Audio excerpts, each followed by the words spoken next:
दोस्तों आज हम बात करेंगे वी गार्ड की स्टेबलाइजर VGSD 50 की। इसके फीचर्स हैं low and high voltage cut off protection, built in thermal overload protection, fail safe circuit protection. Low and high voltage cut off protection का मीन्स होता है कि जब हमारे घर में जो वोल्टेज फ्लक्चुएशन होती है एक डेफिनेट लिमिट से अप या डाउन होती है, तो क्या होती है आउटपुट में वोल्टेज को कट कर देता है। वोल्टेज कट ऑफ प्रोटेक्शन मतलब वोल्टेज आउटपुट में आनी बंद हो जाएगी। तो ये 3-4 मिनट का डिले होता है, उसके अंदर वो चेक करता रहता है कि वोल्टेज सही है या नहीं है। वोल्टेज सही होगी तो आफ्टर 3 मिनट बाद ये मिनट्स के इंटरवल के बाद ये अपने आउटपुट को ऑन कर देता है। Built in thermal protection, suppose क्या होता है हमारे एसी के अंदर, हमारे फ्रीजर के अंदर कोई प्रॉब्लम होती है तो इसके अंदर एक थर्मल ओवरलोड डिले होती है, वो डिस्कनेक्ट कर देती है सर्किट को।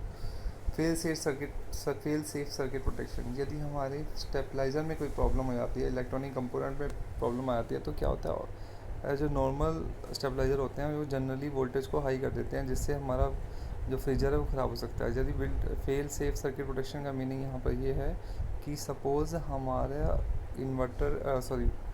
स्टेबलाइज़र के अंदर कोई भी प्रॉब्लम आती है तो उसकी आउटपुट बंद हो जाएगी। तो आगे हम फर्दर डिस्कशन करेंगे। देखिए दोस्तों, ठीक है।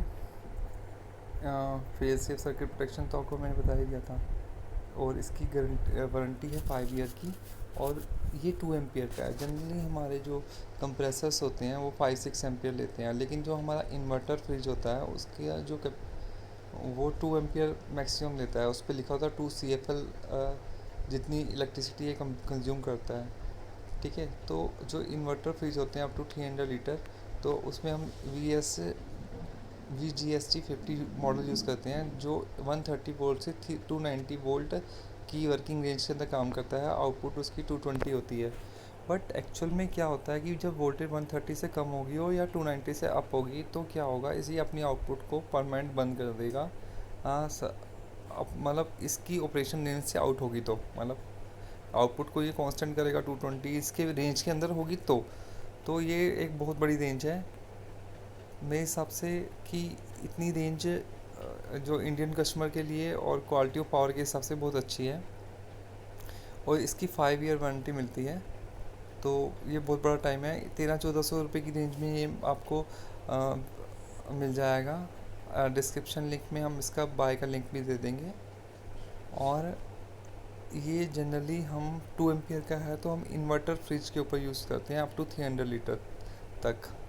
तो इसमें एक प्लस पॉइंट ये भी होता है कि हमारा जो कंप्रेसर है, वैसे जो जितने भी ब्रांड हैं, चाहे कितने भी बड़े बड़े ब्रांड हो, वो अपने स्टेबलाइज़र जो होता है उसको लगाने से मना करते हैं। उसका रीज़न ये है कि जब वो आपका फ्रीजर ख़राब होगा, अंडर वोल्टेज ओवर वोल्टेज या स्पाइक प्रोटेक्शन से जब भी ख़राब होगा, तो वो एक ह्यूज अमाउंट ऑफ मनी आपसे चार्ज कर लेंगे। तो उसको अवॉइड करने के लिए और अपने कंप्रेसर की लाइफ 15-20 साल रखने के लिए आपको उस पर स्टेबलाइज़र लगाओगे तो ये सूटेबल है उसकी लॉन्ग लाइफ के लिए। वैसे आप नहीं लगाओगे तो आपका सपोज़ 5 ईयर चलेगा कंप्रेसर। यदि ये आप स्टेबलाइज़र लगा देते हैं तो कंप्रेसर की लाइफ 20 to 25 ईयर्स रहेगी। तो ये छोटी सी चीज़ है दोस्तों। यदि आप 20,000 का फ्रीज़र बाय करते हैं तो उसमें 1500 रुपये की चीज़ हम इसके अंदर एसेसरीज़ की तौर पे लगा देते हैं, तो इसमें कोई प्रॉब्लम नहीं आती है। तो जनरली इंडियन कंज्यूमर के मन में रहता है कि हम 20,000 का फ़ोन ले लेता है, बट 250 का वो कवर नहीं लेता।